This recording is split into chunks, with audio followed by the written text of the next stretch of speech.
organizers of this conference, not only Cruz, but also the others. I'm sure Merrimack had a big stake in it, and all the local peoples I don't know very well yet. Thank you. And I am also to bring greetings from two German groups, the Darmstadter Friedensforum, which is my local group, and the Mutlanger Friedenszentrum in Breslau.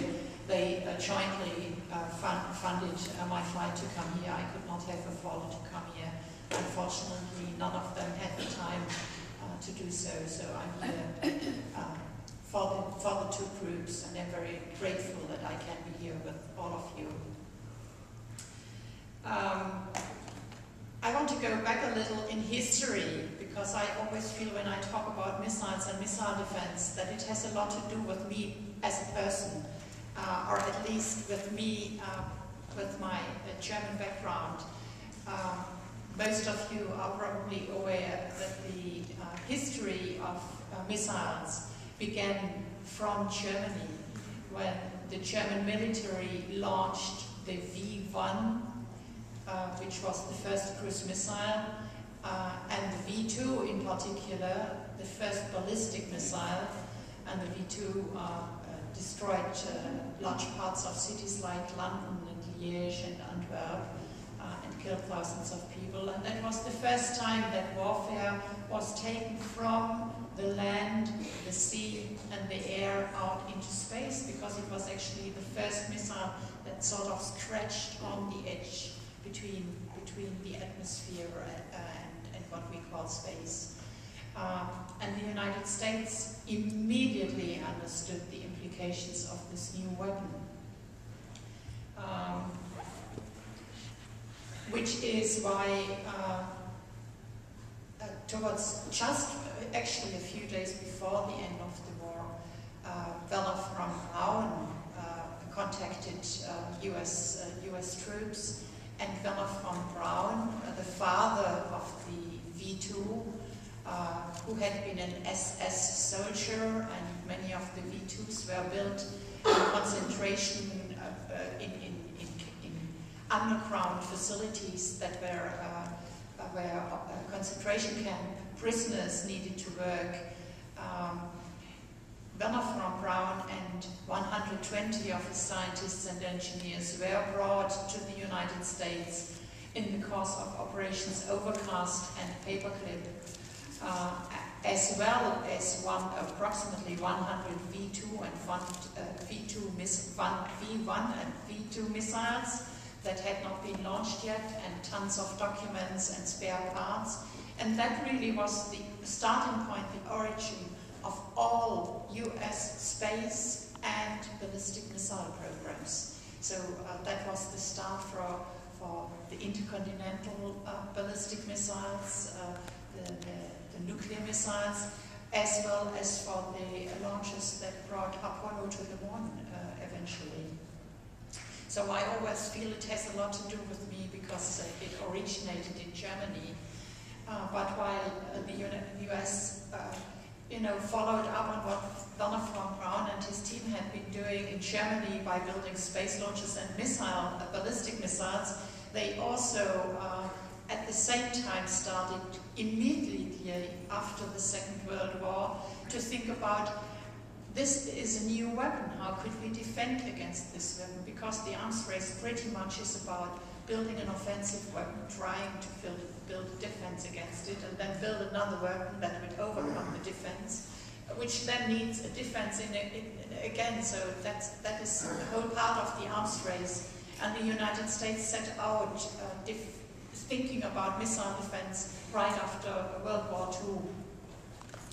And since then there is a lot of different figures out there, but recently I saw on a list that focuses on space and missile defense issues that the United States has since spent at least $200 billion on missile defense, and they are adding approximately $10 billion every year, and that's only the official figures.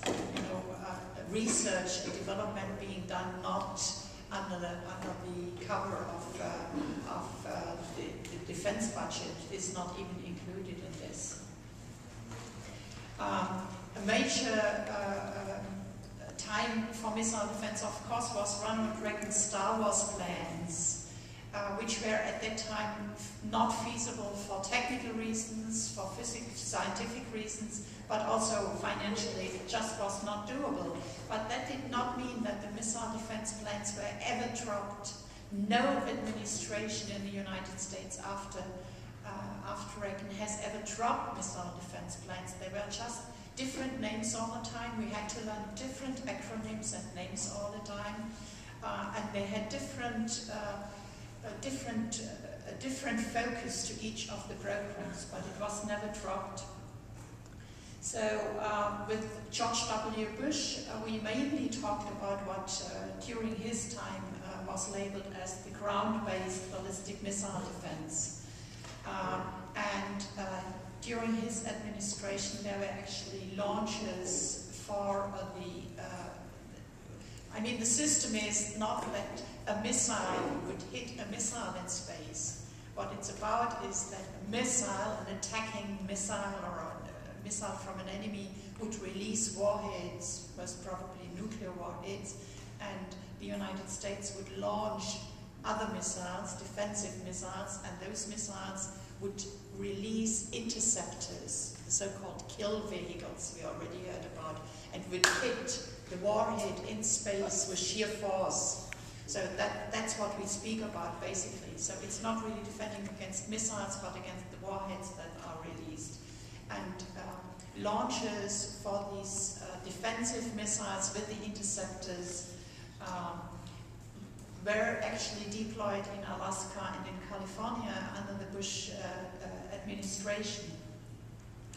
And this has actually continued in the Obama time now. In February 2010, that was a year after he took over the presidency in the United States, the US Department of Defense released the first ever ballistic missile defense review. I guess you know that there have frequently been nuclear weapons reviews, the NPRs.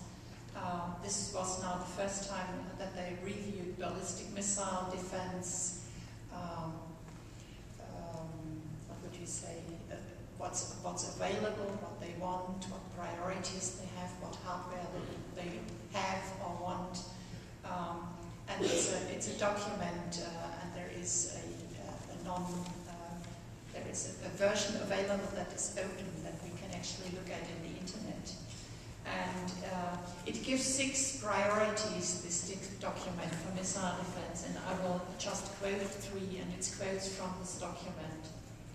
First, the United States will continue to defend the homeland, your country, against the threat of limited ballistic missile attack. 2, the United States will defend against regional missile threats to US forces. Now that's something different. That is forces in Iraq and in Afghanistan and in other places. Iran. Well, there are not yet US forces in Iran. Yeah. The United States will defend against regional missile threats to US forces while protecting allies, us, and partners, and enabling them to defend themselves. And the 6th of this priority, the United States will seek to lead expanded international efforts for missile defense. The review also lays out how this is to be done, and I actually encourage people to look at these original documents. I always find them very interesting and enlightening, and we always use them a lot. We learn a lot from it, and the nice pictures Dave has been showing are often from formal documents or slideshows from the Pentagon. So how is this to be done? It is to be done in for 2 different reasons. One is Homeland Security, and the other is the regional threats. So for Homeland Security, the report says that the US will, and this is quotes again, maintain readiness, and continue to develop existing operational capabilities at Fort Greely, Alaska, and Vandenberg Air Force Base, California. And complete the second field of 14 silos at Fort Greely to hedge against the possibility that additional deployments become necessary. Now, the topic of our plenary here includes the world's military-industrial complex. You can almost hear the military-industrial complex dictating the Pentagon these words, because of course they had contracts to build these silos and they wanted to make sure they actually can do it and get the money for doing it.